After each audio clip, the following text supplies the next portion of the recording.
Yo, what's up, everybody? It's your boy Chaos, and welcome to another new episode of Take It to the Table, hosted by Wrestling Republic. I am joined by none other than Soul. Welcome to the show, Soul. How you doing?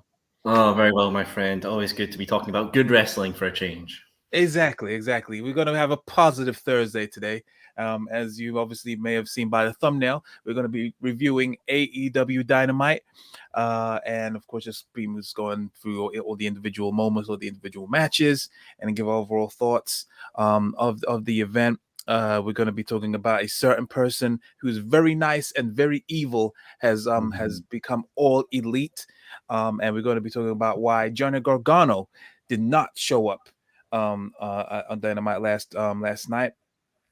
So I got a little question for you, Soul, as well, which I won't reveal later until afterwards. But it's regarding a certain superstar sorry, why am I saying superstar? A certain wrestler. There's no superstars in AEW. Yeah, a certain wrestler in AEW that we're gonna delve into. But yeah, without further ado, let us take it to the table.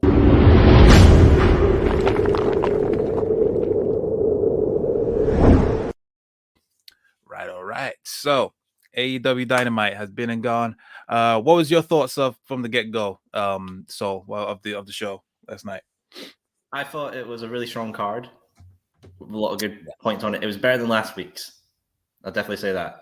I ain't gonna lie, I don't remember much from last week. So yeah, that's one thing. Yeah. One thing I do say, I just remember that this was also a special one. This was the AEW Beach Break episode. Yes. So Beach break in sub-zero temperatures in Cleveland with yeah. Good one. I would love to know where they had to go for the little promo thing they did with for Orange Cassidy and Adam Cole when they were on the beach. I'd like to know where that was. That must have been in Florida or something.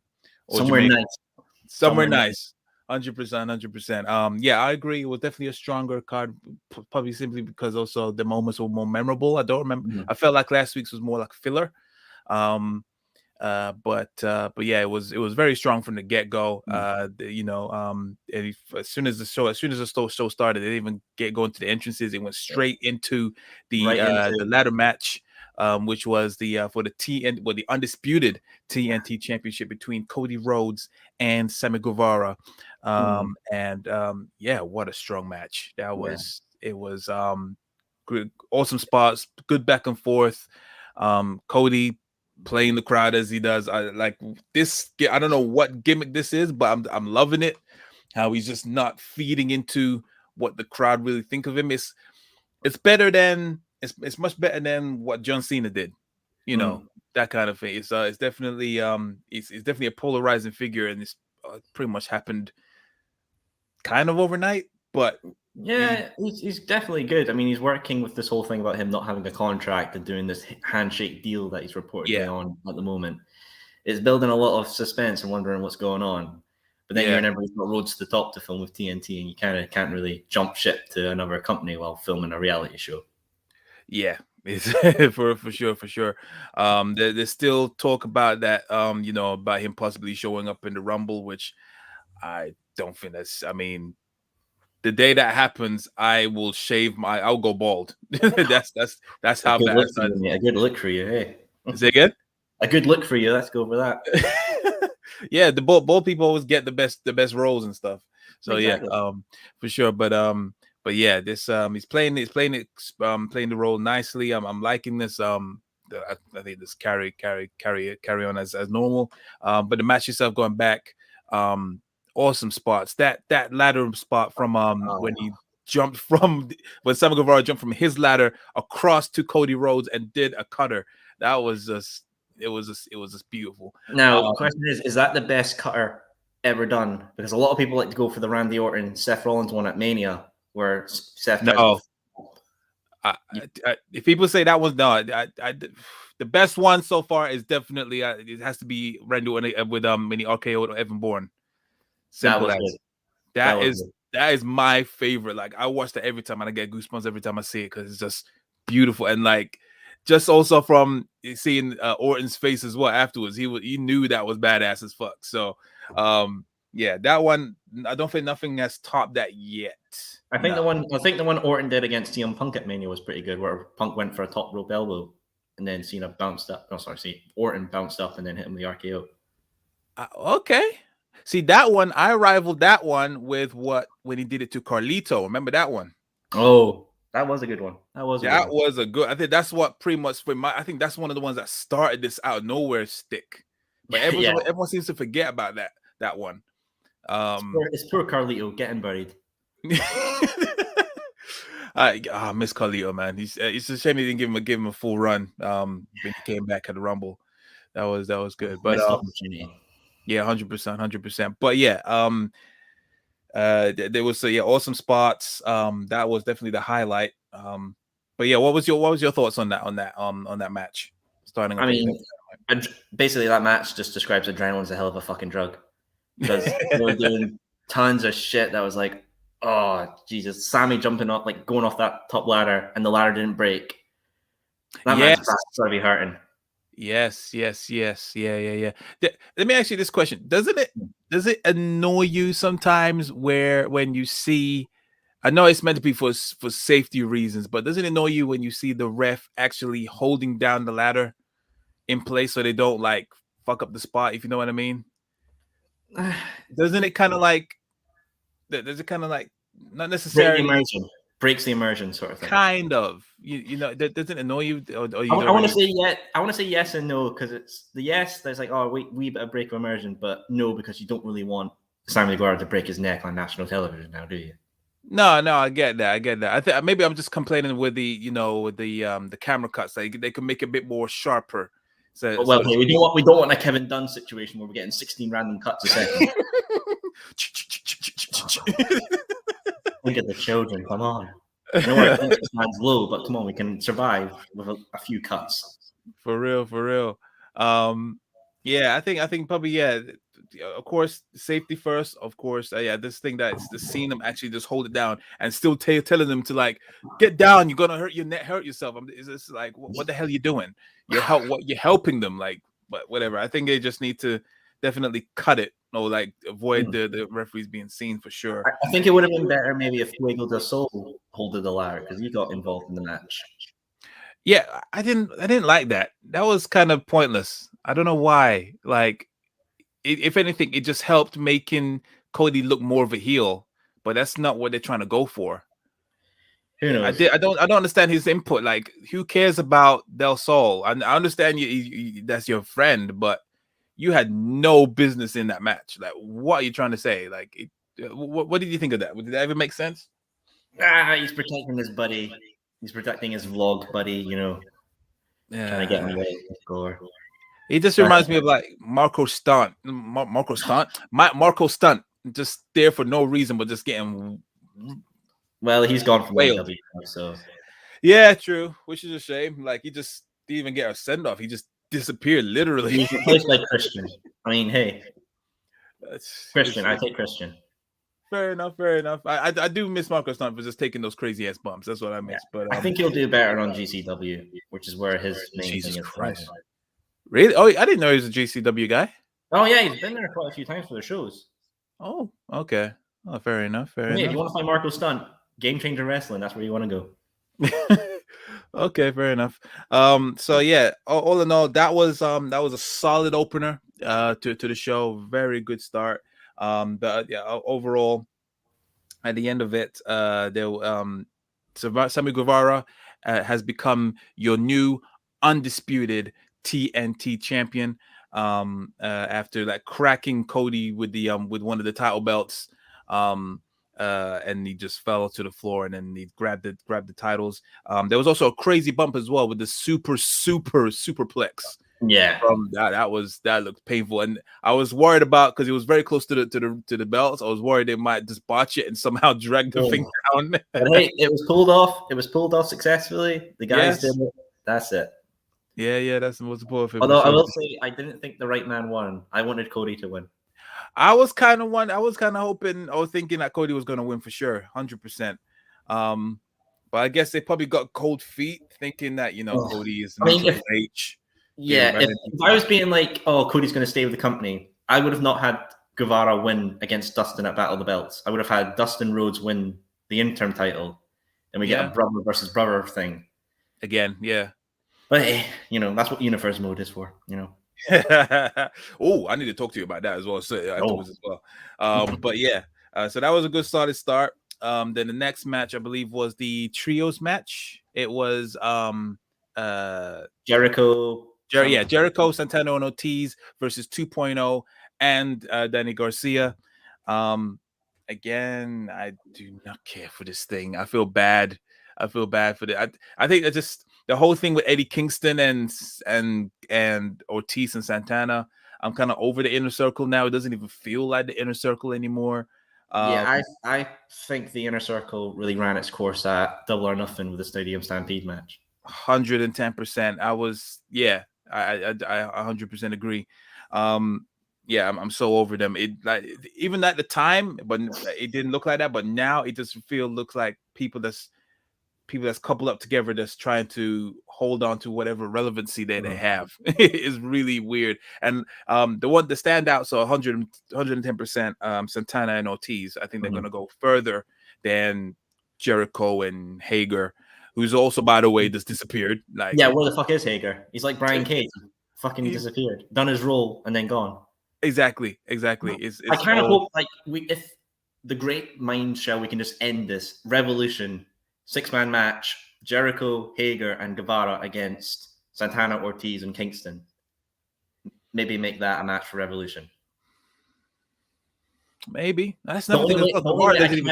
I can't see that match happening if Sammy Guevara is still the TNT title, because that takes the TNT title off the card unless Guevara is going to do Double G. Yeah, true. It just needs to. I think the Inner Circle's ran its course. It's time to end it.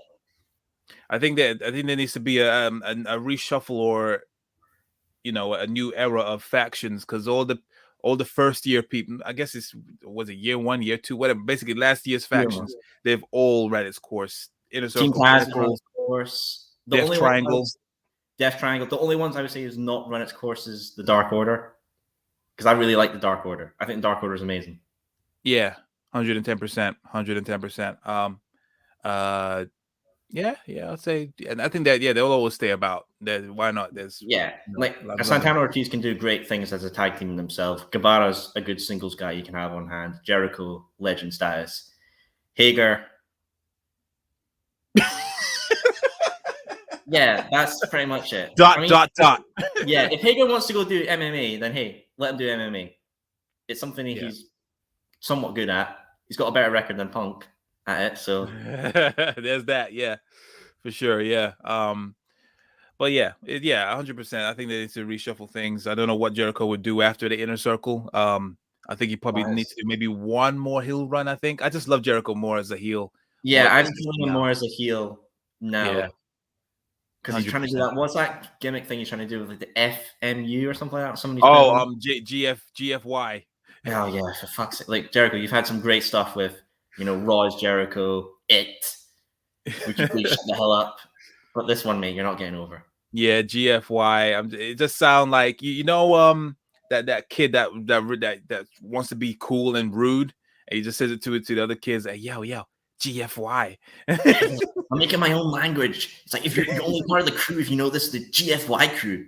We put up 3 fingers and we go GFY, and we're the coolest kids in the school cars. Or the ones that actually mouth saying FU, and then the kid obviously runs and tells him, it was like, I said vacuum. I didn't say fuck you. Like, I wasn't being rude. Can we still be friends? Fucking ridiculous. But yeah, that was that match. And then I thought that one was gonna be 2.0 winning. But it ended up being Jericho and Ortiz and Santana with the Judas effect, which one of the worst finishes ever. And then they pick up the win, and then didn't it just abruptly end? There was nothing. It was just one. Pretty much, Santana and Ortiz were in the ring, and Jericho was mouthing something, but I couldn't hear over Judas playing. Yeah. Yeah, so God knows where they're gonna go with that. I think they're just waiting until Eddie Kingston is back from injury. How long that is, and it's similar to what happened with Miro and the Best Friends, where they were waiting for was Chuck Taylor coming or Trent coming off from injury. Yeah. It kept on a bit too longer than it needed to be. Yeah, 100%. So yeah, that was that. Then next up, what was next up? Punk and MJF. Oh yes, Punk came out. Yeah, Punk and MJF had a little mouth off. And these guys have one of the best promos in the industry right now. Superb. It was superb. You thoroughly enjoyed it, yeah? Oh, hell yes. I was glued to my goddamn seat watching it. Yeah, it was. and Punk are just...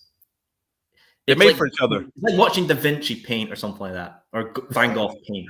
It's just such good... Like, just MJF referencing, like, the podcast, Punk saying he had to leave, and...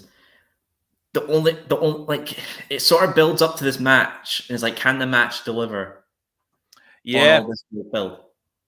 Yeah, but that's another thing as well. You've done it in Chicago, which is good. That's another good point, because you've got the home turf for Punk.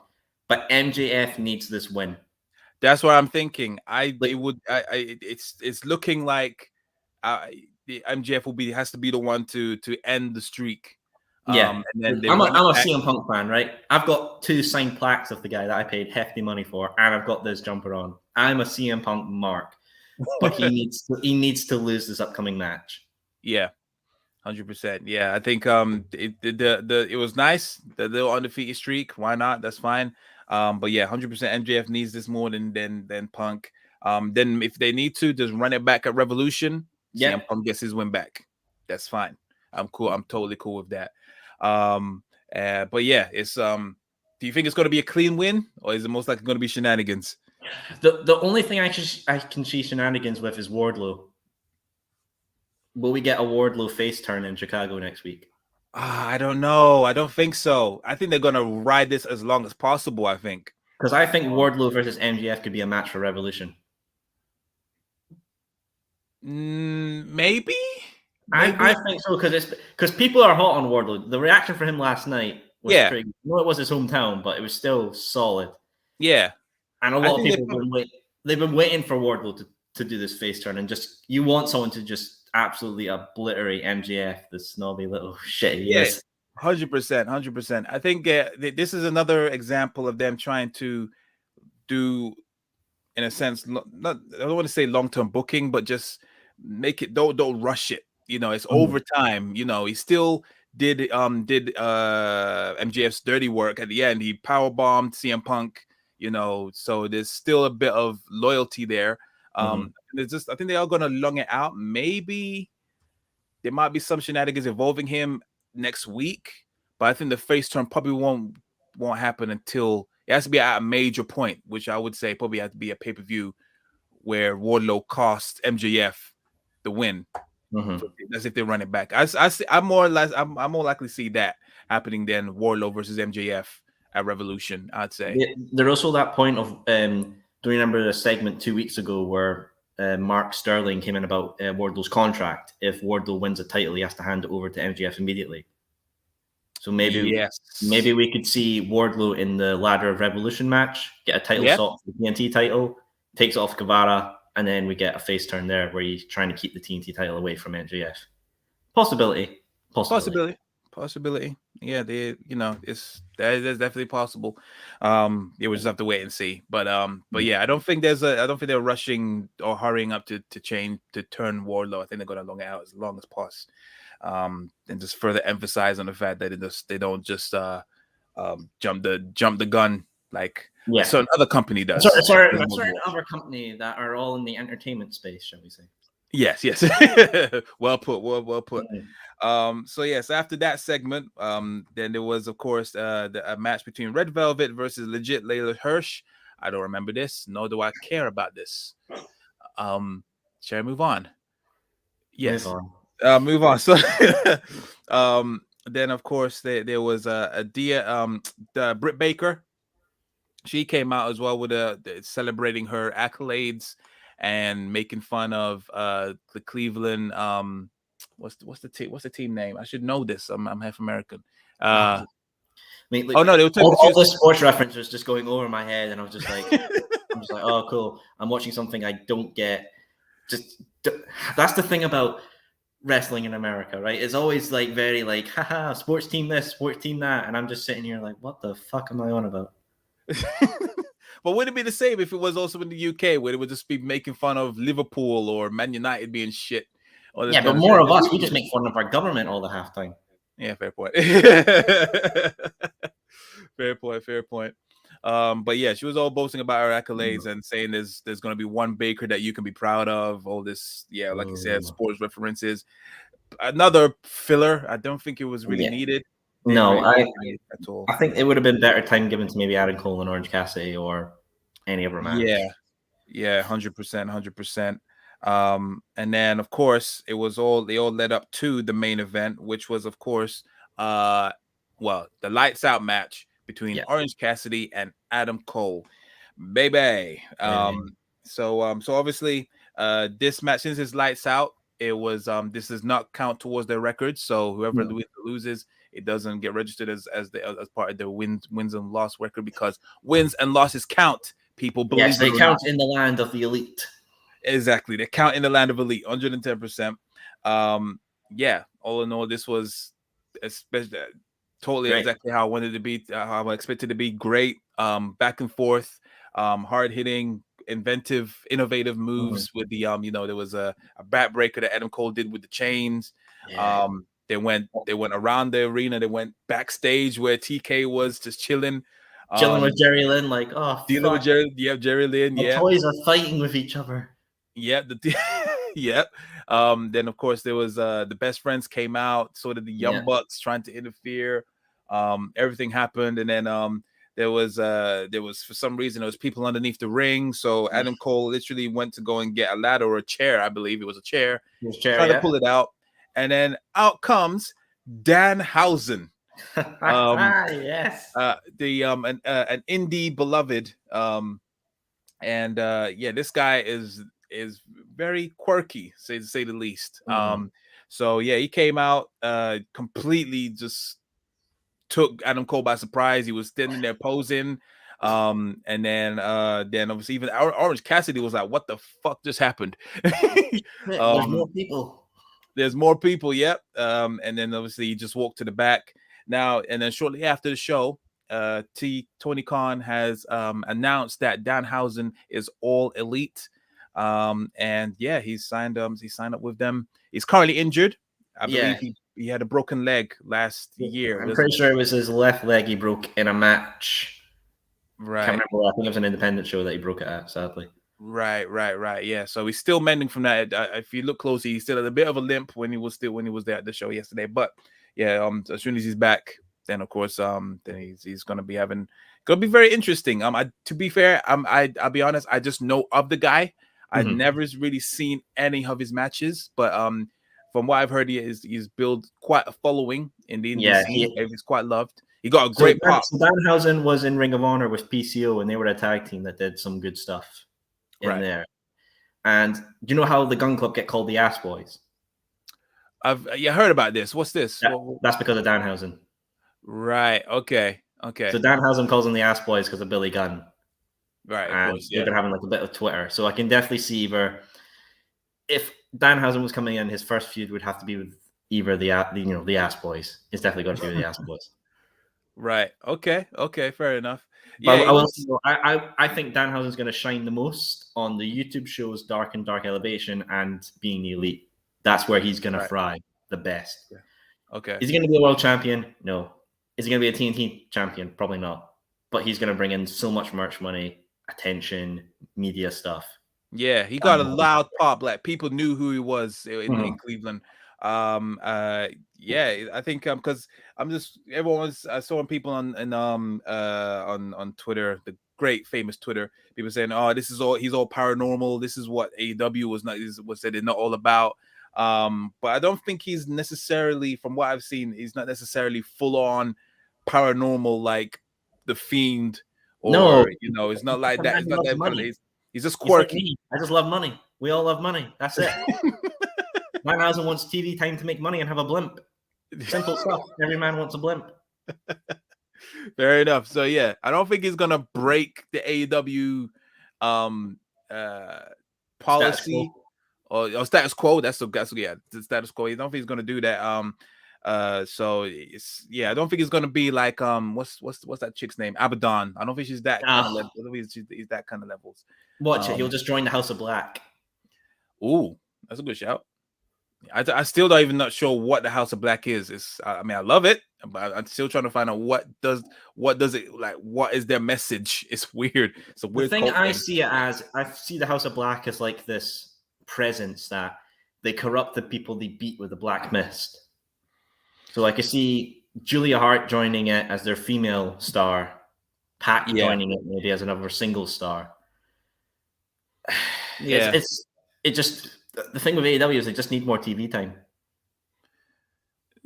I guess. So what you're saying? What they should go Raw and do 3 hours? No. Okay. Keep Dynamite 2, make Rampage 2. Okay, all right, yeah, fair enough. And get a better time slot because they got a terrible time slot in the States. I think it comes on They don't like really have other 10 places o'clock. to go though, because where else can they go? They can't go Thursday because of Tony Khan's association with the NHL, not the NHL, the Football League. NFL, yeah. That's it. They can't go Monday because Raw. They can't go early on Friday because of SmackDown. The only place they can go is Tuesday. Is that where NXT and Impact are? Yes, NXT and Impact. Screw it. Tuesday Night War. Let's go. Just keep on haunting NXT. Yes, kill NXT. Kill it with fire. No, but then it wouldn't make sense because obviously you're trying to say that that's the more prime show before Dynamite. It doesn't really make sense. True. Dynamite's meant to be the must see first, then Rampage is the B show. So, I would say, or maybe go an hour earlier than SmackDown. Do it that way.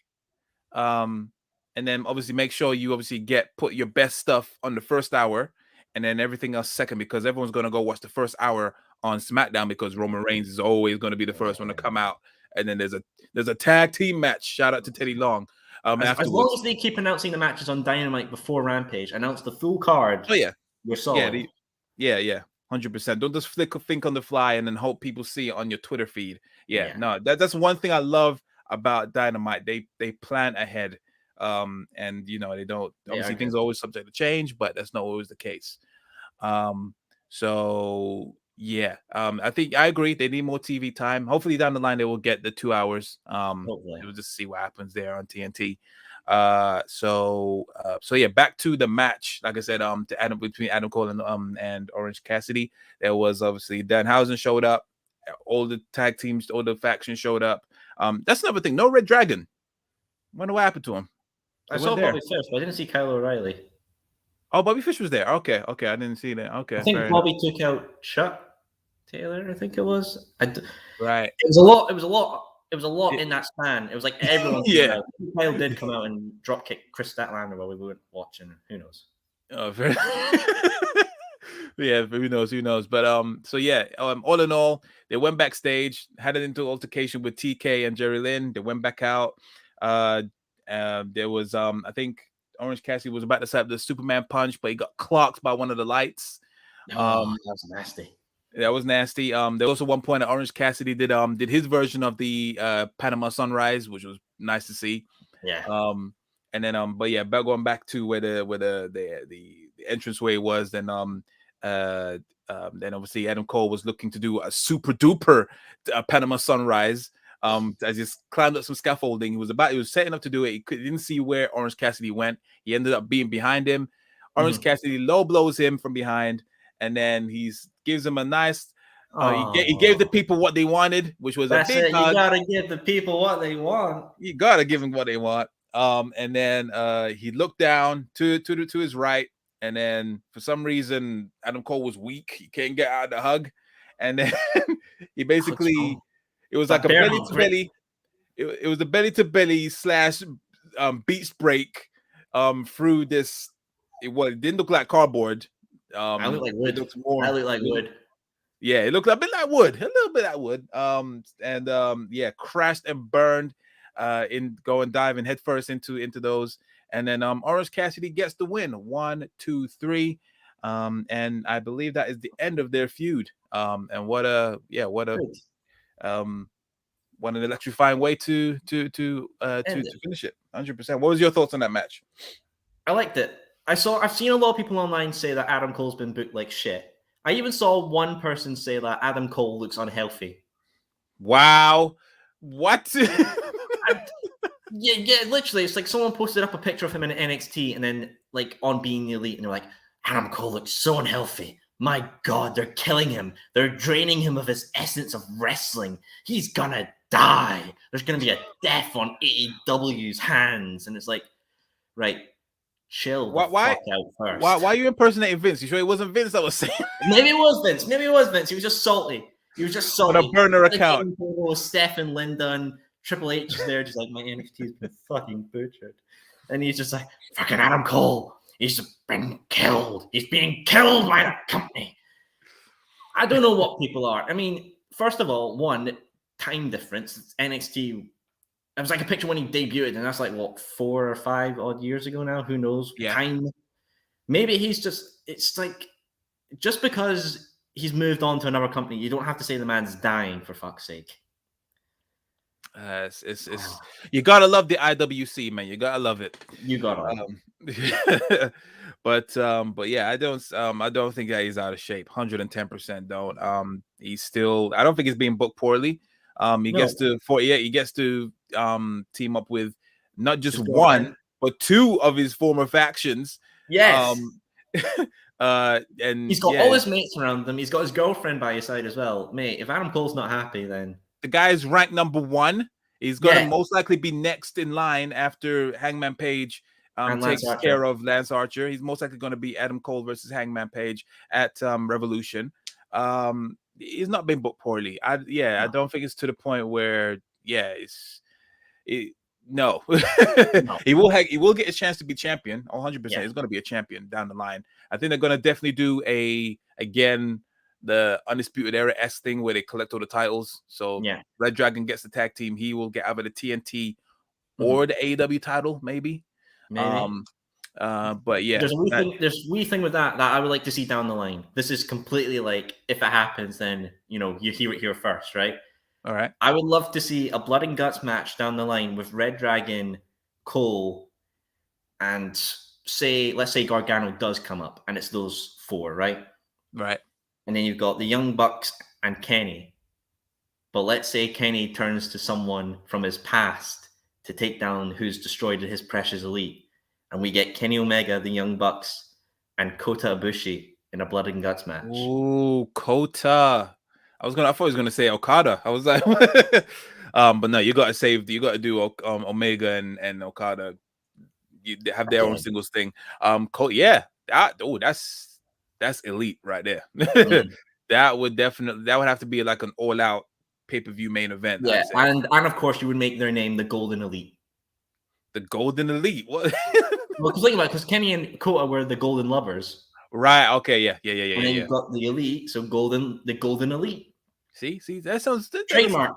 You sell merch, you sell T-shirts, you sell figures. You're getting your money's worth. Much better than the Grit couple, might I say? You get it, because they have grit. Yeah. No. Oh my God, it's such good business.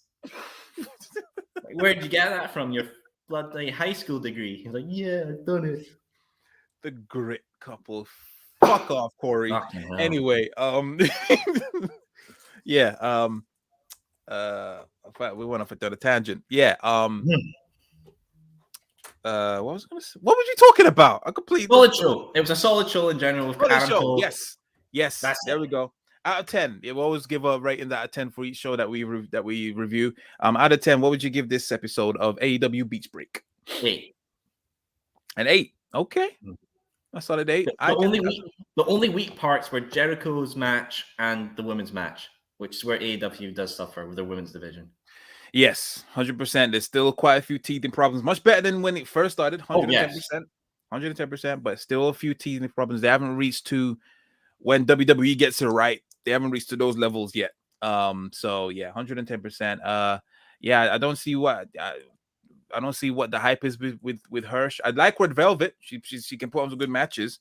Just this Hirsch chick, I'm not buying. I'm really not buying. She's trying to be this meanie, and I'm just like, excuse me, what are you trying to be mean for? Like seriously, is weird, but I don't mind her. I think she's all right. Maybe so. She has moments. Matthew says, I'd say the same, 8 as well. Okay, fair enough. Thank you for joining in the show, Matt. Thank you for joining. But yeah, I'll give it a solid 8 as well, 100%. Teeth and Problems were exactly what you said. But all in all, great episode. So moving swiftly on, we're going to be talking about a certain superstar, former superstar that was tipped to possibly show up at Dynamite because it's his hometown and everything, and he's already a free agent since leaving NXT. And that is, of course, Johnny Gargano. Of course, he did not show up or wasn't even backstage at Dynamite, and people wondering like, well, why not? I mean, I wonder why. And you look to his wife, who's like about to explode. Literally, yes, that is the main reason. That's just simply because she is heavily pregnant, due to pop any second soon, and yeah, he just obviously lived to his staying by his word by saying, yeah, I'm going to stay by my wife's side, and actually look to be a father. It'd be kind of crazy for him to like say, oh yeah, I understand, baby. But Gargano's actually going to do something for himself and not just jump ship with everyone else. Tony Khan kind of needs me, so I'll just stay there, right? Stay sweet. All right, cool. But babe, I've got a match with Adam Cole. It's like, no, you gotta stay home. You got your responsibilities. You're not getting a match with Punk. You're not getting a match with Cole. You gotta stay home like a good boy. It's weird, but yeah, that is the sole reason. Makes sense. Why blow a great debut, a great possible debut, just to get a hometown pop? I'm totally fine waiting until he even shows up All Out. Save that, because that show is pretty much been solidified as the show that's their WrestleMania. It's weird. You would have said I would have said Double or Nothing was their WrestleMania because it was their first ever live pay-per-view they ever did as AEW as a company. But All Out is really taking it to the next level. I have more memories of the All Out pay-per-views about big momental moments happening All Out more than Double or Nothing. Of course, with the glitz and glamour with Double or Nothing, you get, it's what I got at casino stuff, and it has its moments. But I'm still, I think, All Out has definitely become their more memorable pay-per-views. 110%. So I would say leave that to All Out. That's more than enough time for him to be a dad, look after the little one, and just show up however he sees fit, and who knows, he might go to Impact or New Japan. Doesn't have to go to AEW. It doesn't necessarily go to AEW, but I think logistically, I mean, some of his status, I don't think Impact can even afford him, and New Japan's quite far. Even the US version of New Japan ain't as popping. It doesn't really nothing's really happening. So AEW is the more logical place for him. Obviously the landscape could completely change by then. That's what September? That's September? September. Yeah, September is usually All Out time. So anything can happen from by then. But I would say definitely wait till then. But that's the sole reason why he did not show up.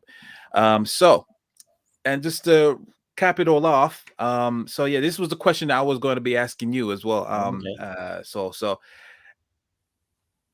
Hangman Adam Page is, of course, the current AEW World Champion, but there has been talkings on within the IWC that people are saying that it's starting to become as like the third or maybe fourth most important thing on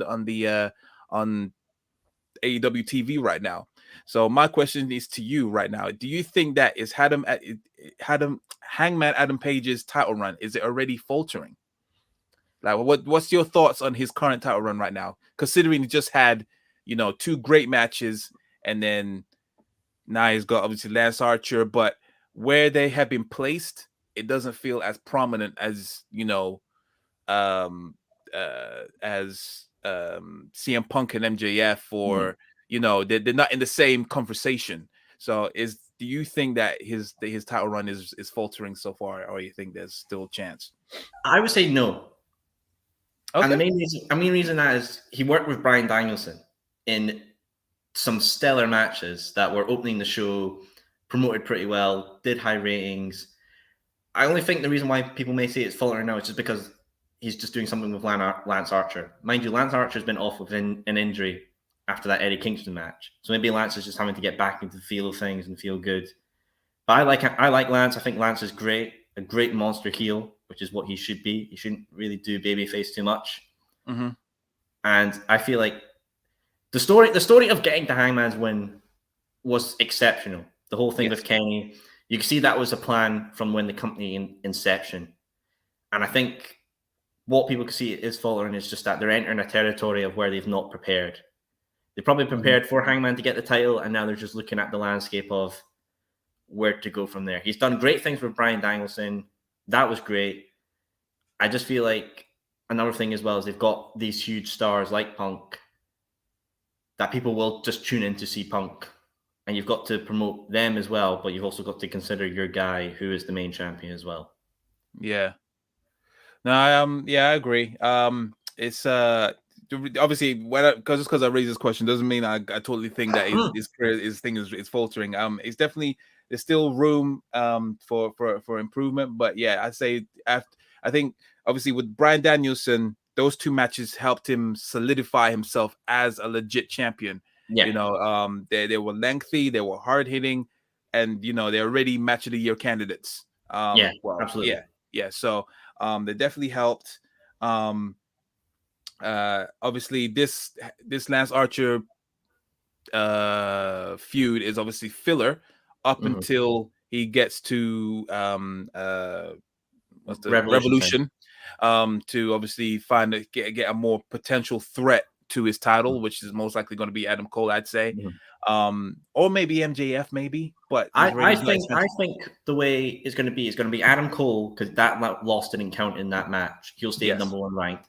Adam Cole at Revolution, and then MJF will beat Punk, climb up the rankings because he's beating an undefeated guy, and then MJF will take the title off Hangman, and then MJF will be the next heel champion. Yeah, 100%. Yeah, because that's what it's pretty much. It's always been in it. It has to be heel, face, heel, face, heel, face. So yeah, Jericho was a heel, Mox was a face, Kenny was a heel, Hangman was a face. Yeah. So yeah, makes sense for it to be Adam Cole. Sorry, MJF. So yeah, 110%. And the company's spot for choice into who his contenders can be up until he faces MJF, which is most likely going to be probably Double or Nothing, probably in it. Yeah, most likely Double or Nothing. So yeah, I would say it's definitely not run its course. Just because obviously the way they placed it. I think the thing is that they've actually, because Lance Archer is basically a solid mid-carder, they make it be a mid-card feud, so they're actually matching it. They're not overhyping it because people already know that, like us smart people, we are going to know like most likely Hangman is going to retain. So they're not going to give you a sense of disbelief where we usually get from the other company, where we already know the landscape of what's going to happen. Like, say for example, remember when Big E was facing Drew McIntyre for the title? Oh, sorry, the other way around. But the following week, he's going to be going to SmackDown. You're having this in Saudi Arabia, like, but you're hyping this up as if Drew McIntyre could possibly. It doesn't make sense. But you're another way you could look at it is like with Jonathan Gresham with the original ROH title. He's booked to face Brandido in like a supercard match at Ring of Honor, but he's got like 4 bookings up to then in title matches. So you can kind of look and be like, oh, he's not going to drop it. Why the fuck would I tune into these matches? Yeah, exactly my point. Yeah, exactly. So I think what they're doing, placing this as a mid-card feud, it makes sense because Lance Archer is a mid-carder person. It's not dragging Page down. They just know that everyone's majority of their fan base are pretty much are marks. So you know, we know how this is gonna turn out. But when it comes to the legit ones, that potential threats like Cole, like MJF, those are the ones they're gonna really build it up to be a main event. So yeah, you still got room. There's still life in this run. So yeah, 110%. I'm enjoying it. It's just obviously this feud is not important. It's still early days. Basically. It's still early days, I would say. Yeah, exactly. It's still in its early days. 110%. I think it's because you hardly see him on TV that much. Because he's got a kid as well that he's got to look after and a wife and all that. Yeah. So. Yeah, true. Yeah, true. Say. Yeah, exactly. But yeah, let me know your thoughts in the comments. Everyone that's watching, what do you think of Hangman Page's title run? Do you think it's still got legs? Are you bored of him? You know, is there any potential people you wanted to face? Let us know in the comments. Now, I will say, Chaos, I want to raise a question to yourself. Oh, go ahead, lay it on me. So, as we know, this Wrestle Kingdom this year, we saw New Japan and Noah have a crossover night. Right. So, and it was also said by Dave Meltzer that New Japan were interested in having a cross night with AEW. Yeah. So, what 3 matches from a New Japan guy and an AEW guy would you like to see? I know my 3. Instantly, from the top of my head, Omega versus Okada, 110%. Moxley against what's that guy with the cap? I'll be honest, I don't know. I'm not a huge New Japan mark, so I don't really know the name. But you know the guy, what's his name? Is it Naito? Naito, yes, Naito. Yeah, Moxley against Naito will be interesting. And Ibushi versus Kota Ibushi versus Cole? Either Cole or Punk. Either Cole or Punk. Well, that's a good choice.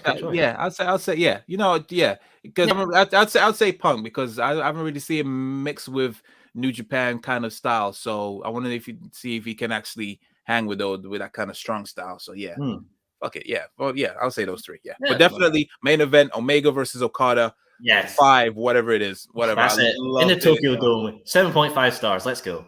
Yeah, fuck it. Why not? Yeah. What about you? For me, I definitely want to see Punk versus Kenta. Kenta, holy shit! How could I forget about Kenta? Yes, yeah, that's hard. Yeah, literally all that match would just be who can hit the GTS first. Yeah, the battle of the GTS. That's it. Put that there, right? The battle of the GTS. Fuck it. I would like to see Will Ospreay versus Adam Cole. Holy fuck! Yes. Yeah, that's hard. Yeah. And then I would like to see Okada versus Bryan Danielson. Jeez. Okay. All right, but who would you win though? Who would you want to win? So I would have Punk win against Kenta. Okay. Which is a shame against Kenta. And I would have Ospreay win in his matchup because I just think Ospreay's amazing. Right. Winner keeps the move. That's it. Winner keeps the better GTS. Fuck it. Yeah. Yeah. No. Have the Kenta Punk match be Punk wins with the Pepsi plunge. Doesn't use the GTS. Uses the Pepsi plunge to win.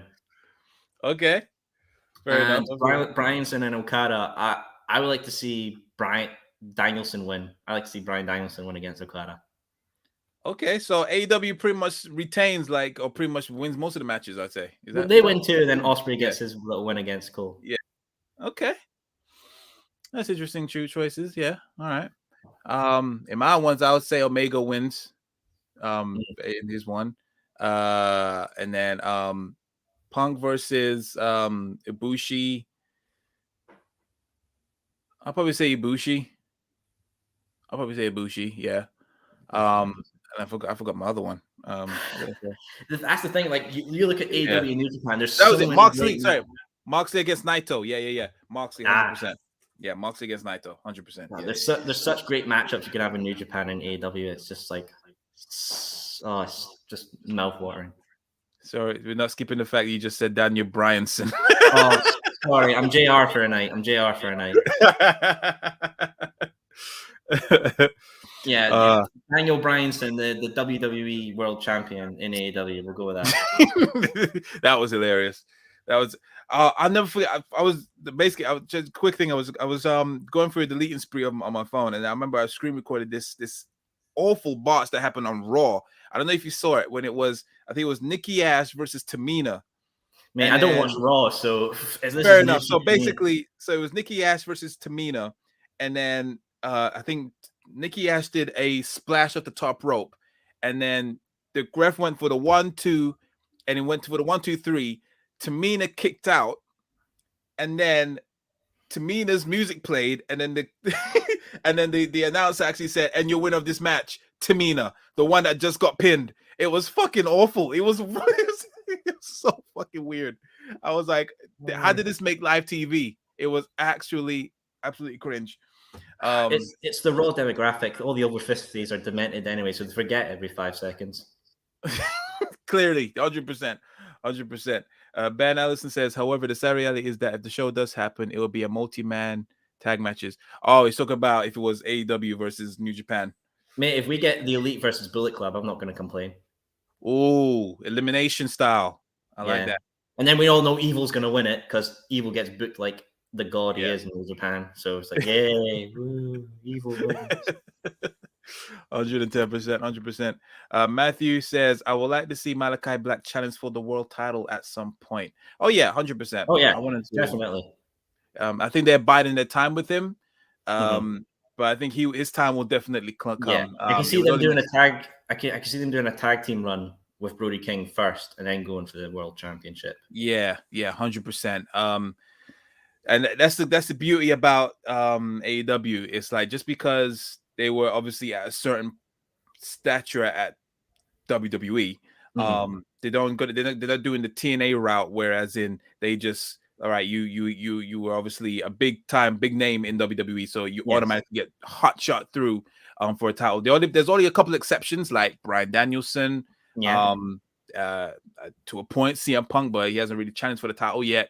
No. There's always certain people that can have an exception. Malachi Black, you can definitely, he's there for the long term. He's got a lot of life in him. So yeah, give it to him. We've not seen Sting go immediately for the title as well. So that's exactly 100%. Going back to about the multi-tag match, Ben says it won't be an elimination style, unfortunately. Yeah, it probably won't be elimination style because everyone probably will start saying, oh, it's like Survivor Series, so it probably wouldn't be. Likely to happen before the end of the year, though. Rumor backstage in AEW is that talks are ongoing. With New Japan. Okay. Well, it looks like I'm going to just quit my job and just sit here waiting. Yeah, just for the match next announced, and I'm going to book the tickets, and I'm fucking off to Japan. Oh man! If it was to happen, do you think they would do it in Japan, or do you think they do it in the States? A crossover show with New Japan. I think they probably have. It's either going to definitely be in America, or there will be one here, one in the States, one in Japan. That's why I think it's going to happen. But like he said, just like I was just about to say, but Ben said it as well, pandemic dependent, of course, because it's pretty rife over there. I'll better get to work, eh? Yeah, 100%. Have you been to Japan? No, never. I want to, definitely.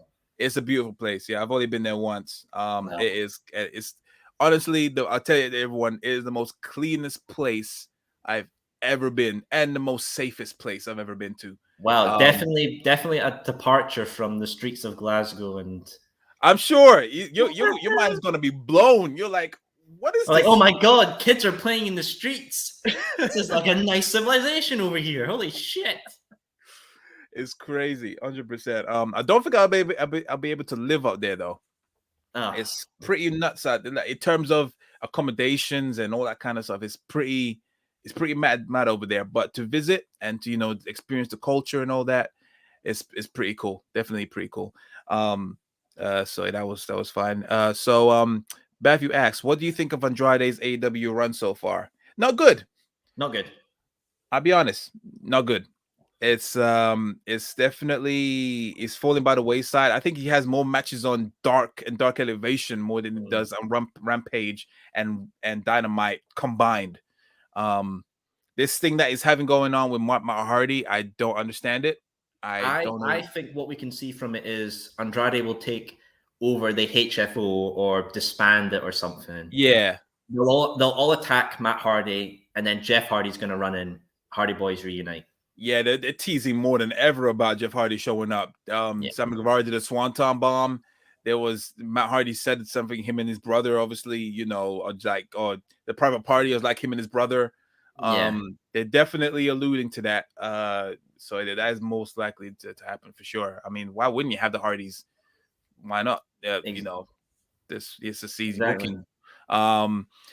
So let's just hope we don't get Jeff Hardy versus Sting, like Victory Road again. Let's avoid that. Oh my god. Run that back, yeah. No. Run that back. Oh my days. See the writing on the wall right there, definitely. But yeah, what's Ben saying? Plan is for it to happen in Japan. Okay, part of New Japan Wrestling's 50th anniversary. Right. Wait, Okay. Chaos, can you hear that? I think that's the sound of Dave Meltzer exploding with excitement. I know, right? Tokyo Dome. He's like, oh, my rating scale is going to go off the chart. 8.9 out of 10 or 5, whatever his thing is. Yeah, just whatever this crazy fucking Meltzer scale is just now. He's something else. He's something else. But yeah, that's why what were we talking about? We're always going to tangent. Forget. We were talking about Andrade's run. Yes, Andrade's run sucks. What do you think? What do you think of what? No, let me ask you this: what could definitely help him come out of the slump? So, don't change his look at all. I love the black mask look with the mask and the suit and all that. That's fine. I just think he needs to either enter the world title picture or win the AAA Mega Championship and have a championship in AEW. Right. Because they're like, so I've seen some people say, "Oh, he should come out with Ric Flair." No. Yeah, no. No, there's no need. You don't want that guy next to you right now. Not now. Ric Flair's a bit crazy on the Twitter page right now. I'm sure. I am sure. Yeah, you don't need him to come out. One thing I feel that also kind of hinders him, and I'm sorry, but this is my opinion. He needs to stop being on the mic. I can't take his promo skills. I'm sorry. Like that is, I mean, you're great in the ring, all that stuff, but your mic skills, I'm sorry, it's poor. It's appalling. Do you think he'll get better when Chavo Guerrero comes back from filming the Rock season 2 show? No. No. I mean, just have your sideman talk for you, like what Finger does for Penta.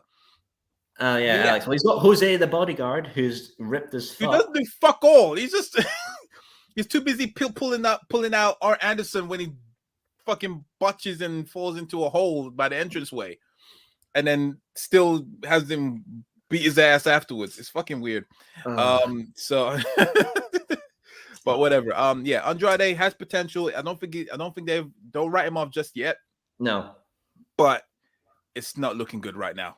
But right now, let's see what happens with this Hardy family thing. Like you said, it's Hardy family office. That's what it is. Yeah, a whole mouthful. Whatever, just whatever. We'll see what happens there. But yeah, it's not looking good. But early days ish for him. Well, what about Jay Lethal? What about him? Exactly. What's going on with Jay Lethal? Do you think he's getting a bad run as well? Not necessarily. I just feel like he was. If I thought he was someone that would be that's a veteran that's there to put over the younger guys.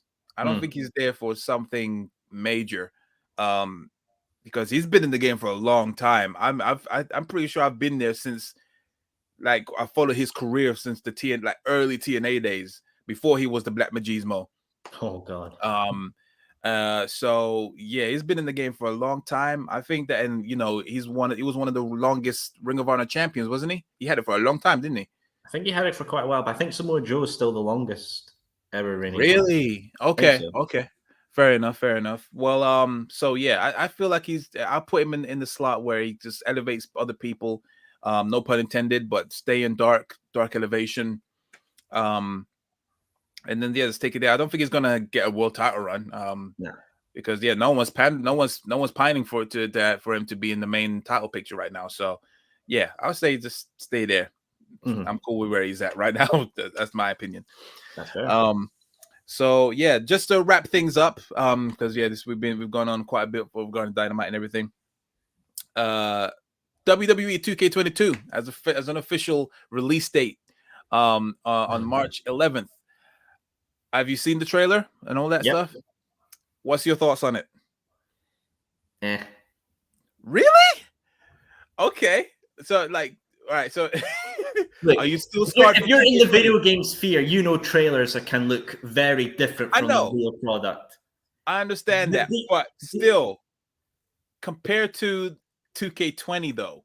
Oh yeah, anything could be fucking better than that. Like WCW Thunder on the PS1 is better than that. That's saying a lot.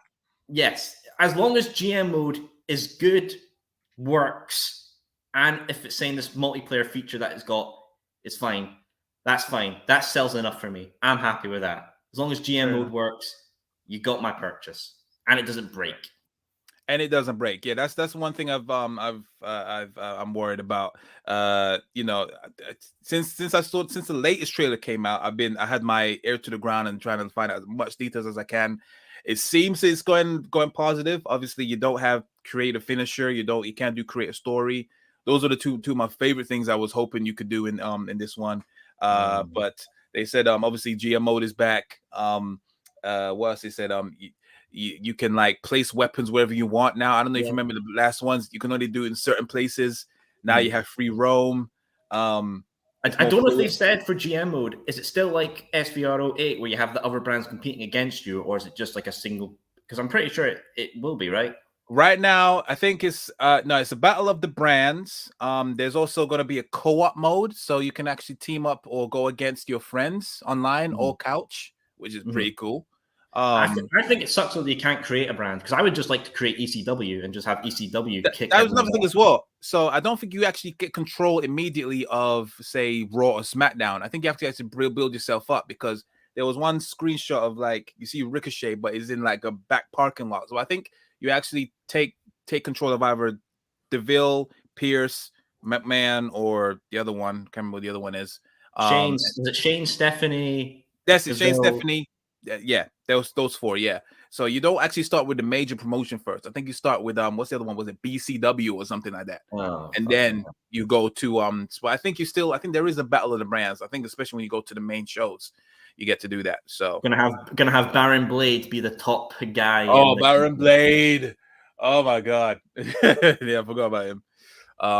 Yeah, well, exactly, most likely, but it's looking promising, 110%. One thing I was worried about, even just little things like it's minor, but they said they've included the thing where, so obviously, when you select your character, now they're using actual like real life photos of wrestlers.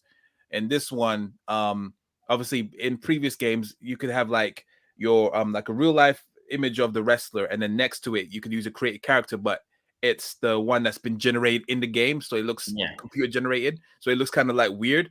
But in this one, apparently you can upload an actual photo of yourself, and then have like an actual real life version of yourself if you wanted to.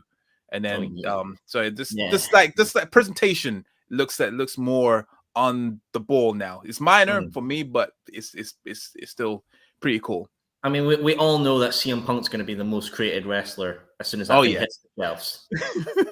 100%. And another thing as well, they said as well, with customer creations, apparently it's cross-play as well. So it's not just condensed onto one platform. So you can, if it's been created on Xbox, you can play it on the PS4, 4, or 5 if you wanted to. So that's all the PC modders are like, yes, free real estate. Yes. We're gonna make this shit. 100%. Matthew says, I wish Teddy Long was an option to depict. Oh my God. Imagine though, that's actually a good point. Imagine you could pick like Teddy Long, the anonymous GM, or Paul Heyman, or like Hornswoggle. Make Hornswoggle one just for shits and giggles. Oh fuck it, this is the anonymous general manager. Fuck it. Like, that'd be interesting. Yeah, but that's too many options. You're not allowed to have. Well, yeah, we know that would be like $5 a character, please. Give us money. Basically. But yeah, I think it's definitely it's a huge step up to 2K20. A huge step up from Battlegrounds. Because they fucked up and now they have to make the money back. They have to make double. They have to make double because obviously last year was cancelled, innit? So I think they got a lot. Well, they had Battlegrounds. They had Battlegrounds, whatever that was. Yeah. But yeah, we'll see what happens. But yeah, I'm definitely I might even do some live streams as well of the game as well to give our thoughts as we play. But yeah, that is my thoughts on. I will say, Chaos. Who do you think is going to arrive? Do you think Veer will arrive first on Raw, or will he arrive first in 2K22 first? 2K22. 110%. Oh, Veer's going to be the collector edition. It's a statue of Veer, 6 costumes, a Veer championship, Veer Titantron. The Veer package. They're going to send Veer to GameStop to go and get him a couple copies. That's where they're sending Veer to. That's where they're sending Veer. Fuck you talking about? He ain't going nowhere. Yeah, I feel bad for him. I'll be very surprised. No, actually, no. He's my pick for a surprise entrant in the Rumble. Really? No. And not only that, but he's going to be in the final four. Fuck it. Screw it. I'll do you one better. My surprise entrance, Matt Cardona. Good shout. Yeah. I can believe that. And he's going to come back. Cena's going to come back in the Rumble. He'll eliminate Cena for him kissing, who was it, Eva Marie? While he was in that wheelchair. Long-term booking. There you go. WWE at its finest. 100%. You heard it here first. The Deathmatch King is going to dethrone the Tribal Chief. Imagine that. I'll be happy. Oh, man. I'm happy. Yeah, exactly. Wishful thinking. But yeah, on that note, guys, that has been our review on AEW Dynamite, as well as everything in between. And thank you very much again, Soul, for joining us on this glorious episode of Take It to the Table. Oh, always happy to be here. Of course. We've got more comments coming in. Matthew says, apparently Bad Bunny is going to be in the Rumble. He's not going to be in the... You only get one celebrity in the Rumble, and you already got Johnny Knoxville. Come on. Or they get... Who was that chick? Who was that chick that was on NXT with the very large assets?